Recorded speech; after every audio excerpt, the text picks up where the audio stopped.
बघा आता next problem काय दिलेला आहे, क्वेश्चन नंबर सी मधला, म्हणजे पाचव्यातला जो सी आहे, सी मधला सेकंड दिलेला आहे बघा. इव्हॅल्युएट इंटिग्रेशन 4 to 5, म्हणजे लोअर लिमिट दिलेले 4 आणि अप्पर लिमिट दिलेले 5. Square root of 5 minus x upon square root of x minus 4 plus 5 minus x d x. ठीक आहे. तर बघा आता आपण याचं सोल्युशन सॉल्व करू. मग बघा सोल्युशन, याच्यामध्ये पण प्रॉपर्टी यूज करायची. काय करायचं आहे, property use. Let's I equals to integration 4 to 5. ठीक आहे. इथे येणार square root of 5 minus x upon square root of x minus 4 plus square root of 5 minus x आणि इथे येणार डी एक्स. ठीक आहे. मग इथं काय येणार बघा, आता याला इक्वेशन नंबर 1 म्हणा. 1 म्हटल्यानंतर इथं लिहायचं by using property, by using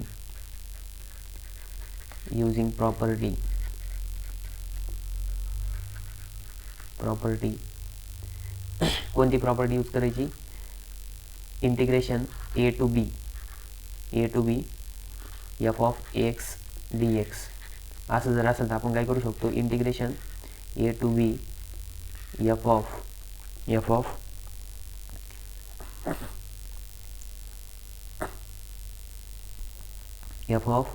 इथं काय करू शकता तुम्ही, upper limit plus lower limit करू शकता किंवा lower limit plus upper limit करू शकता. ठीक आहे. आपलं काय करायचं, lower limit plus upper limit करा, म्हणजे ए प्लस बी दोघांची बेरीज करायची. ए प्लस बी मायनस एक्स करायचं, इथे येणार आहे डी एक्स. म्हणजे बघा या प्रॉपर्टीनुसार काय करायचं आहे आपल्याला, जे यक्स आहे यक्सच्या जागेवरती काय रिप्लेस करायचं आपल्याला आता, ए प्लस बी म्हणजे इथं 5 प्लस 4 मायनस काय येणार, एक्स येणार. म्हणजे आपल्याला ह्याच्यामध्ये 5 प्लस 4 मायनस एक्स करायचं आहे. ठीक आहे. मग बघा आता इथं काय होणार, आय इक्वल्स टू इंटिग्रेशनमध्ये 4 to 5. ठीक आहे. मग इथे येणार स्क्वेअर रूट ऑफ आता बघा हा -5 ॲज इट इज ब्रॅकेटमध्ये एक्सच्या जागेवरती काय करायचं आहे, 5 प्लस 4 मायनस एक्स. ठीक आहे. त्याच्यानंतर पुन्हा डिनॉमिनेटरमध्ये इथं येणार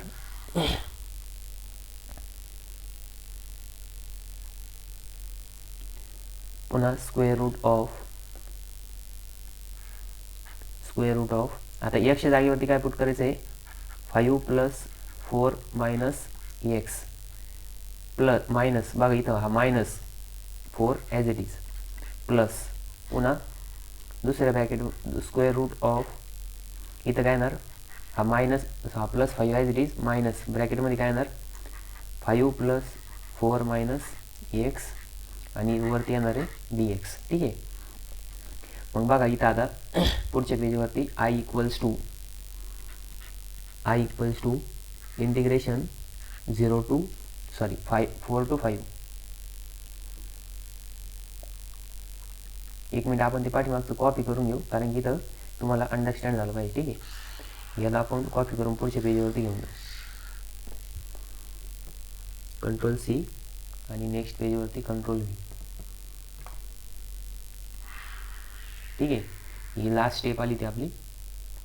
मग आता बघा इथं काय करायचं, I equals to integration 5 to 4 to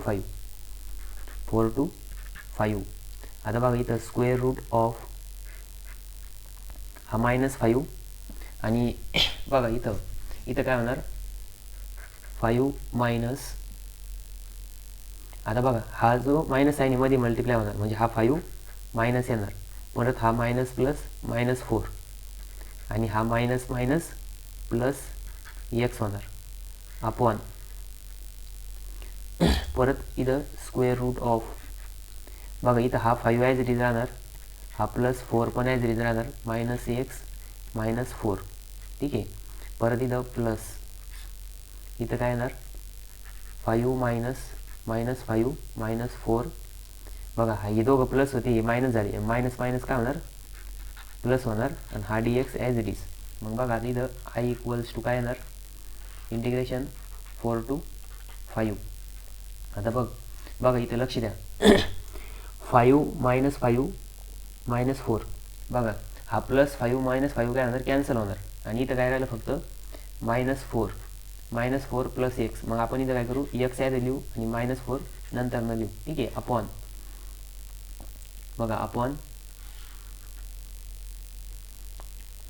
पुन्हा डिनॉमिनेटरला काय येणार बघा इथं 5 + 4 आणि -4 हा +4 - 4 कॅन्सल होणार म्हणजे इथे राहणार फक्त 5 - x plus square root of बघा इथं +5 - 5 कॅन्सल होणार म्हणजे इथं राहिलं -4 + x. मग हा x आधी लिहू आणि हा 4 नंतर न लिहू dx. मग याला इक्वेशन नंबर 2 नाव द्या. ठीक आहे मग इथं लिहायचं ॲडिंग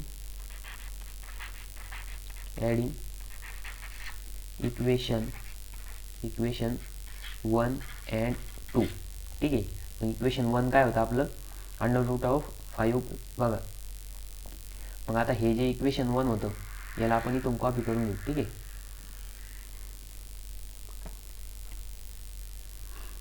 आहे नाही तर आपण डायरेक्ट लिहूनच घेऊ.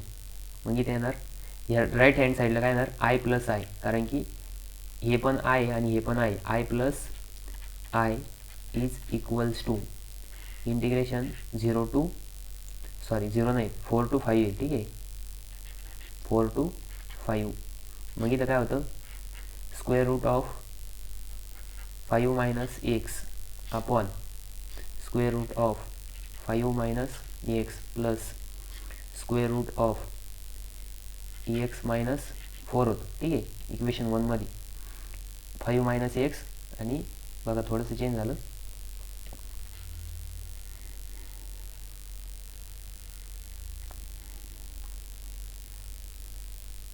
ठीक आहे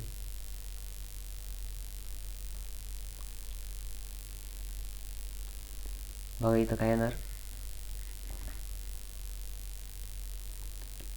√of x - 4 plus √of 5 - x dx.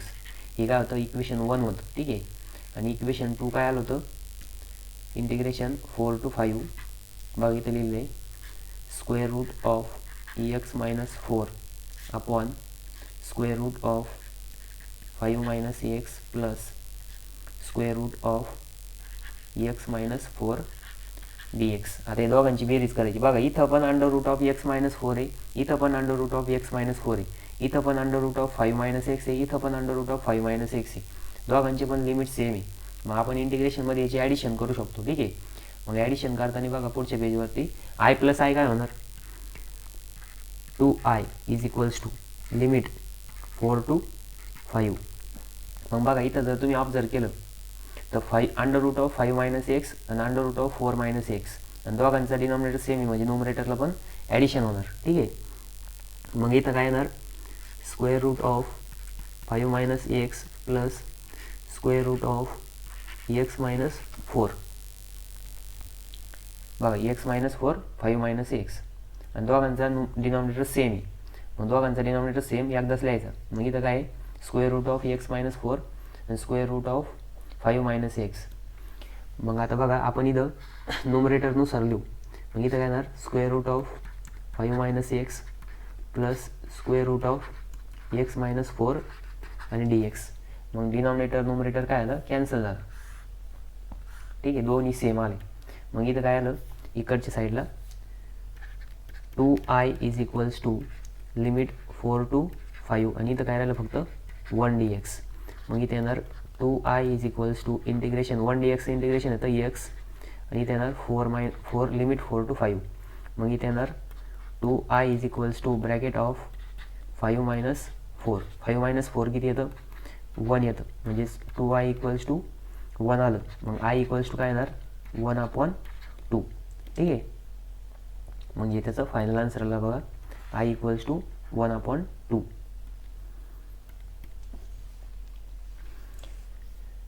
बघा याच्यामध्ये फक्त ही दुसरी प्रॉपर्टी ती ॲक्च्युली जी प्रॉपर्टी आहे हीच मेन प्रॉपर्टी a + b करायचं राहतं upper limit plus lower limit minus x करायचं व्हेरिएबल आणि या प्रॉपर्टीनुसार दोन इक्वेशन भेटले आणि दोन इक्वेशनमध्ये आपण काय केलं, एकदा ॲड करायचं एकदा सबस्ट्रॅक्ट करायचं, सॉरी ॲड करायचं सबस्ट्रॅक्ट करायचं नाही, इक्वेशन 1 आणि 2 ॲड करायचे, त्याच्यानंतर दोघांचं लिमिट पण सेम राहतं आणि डिनॉमिनेटर पण सेम येतो. मग न्यूमरेटरला ॲडिशन होती, न्यूमरेटरला ॲडिशन केल्यानंतर न्यूमरेटर डिनॉमिनेटर सेम येतो आणि 1 इंटिग्रेशन येतं आणि 1 इंटिग्रेशन एक्स येतं. मग लिमिट पुट करायचे, लिमिट पुट केल्यानंतर जो 2i झालेला आहे तो तिकडचा 2 फक्त या साईडला आणायचा. ठीक आहे, बघा 2i इक्वल्स टू काय आलं मग 1 आणि i इक्वल्स टू 1/2. बघा एकदम सोपा प्रॉब्लेम आहे. हे प्रॉपर्टीचे प्रॉब्लेम खूप सोपे राहते डेफिनाइट इंटिग्रेशनची, तर शक्यतो याची थोडीशी प्रॅक्टिस करा चांगली. मग तुम्हाला इथं ह्या क्वेश्चन म्हणजे इथं नाही का 6 मार्क फ्रीमध्ये भेटणार आहे, कारण की याच्यामध्ये डेफिनाइट इंटिग्रेशनचा बघा हा पूर्णच क्वेश्चन जवळजवळ याच्यामध्ये जो बी आणि सी आहे तो पूर्ण काय आहे डेफिनाइट इंटिग्रेशनवरती, म्हणजे तुम्हाला इथं 12 मार्क भेटू शकते. किती मार्क भेटू शकता? 12 मार्क. आता याच्यामध्ये हे दोन थोडेसे समजा नाही का पहिले चॅप्टरवरती डिपेंड आहे, पण हे दोन प्युअर प्रॉपर्टीवरती डिपेंड आहे आणि प्रॉपर्टीवरून सॉल्व्ह करायला खूप सोपं राहतं. आणि याचं एक शॉर्ट ट्रिक पण आहे. शॉर्ट ट्रिक काय आहे की upper limit plus lower limit divide by 2 करायचं.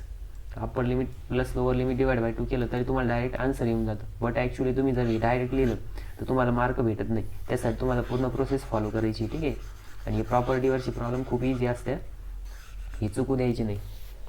ठीक आहे, तर आता आपण क्वेश्चन नंबर 6 सॉल्व्ह करणार आहे. आता 6 मध्ये पण बघा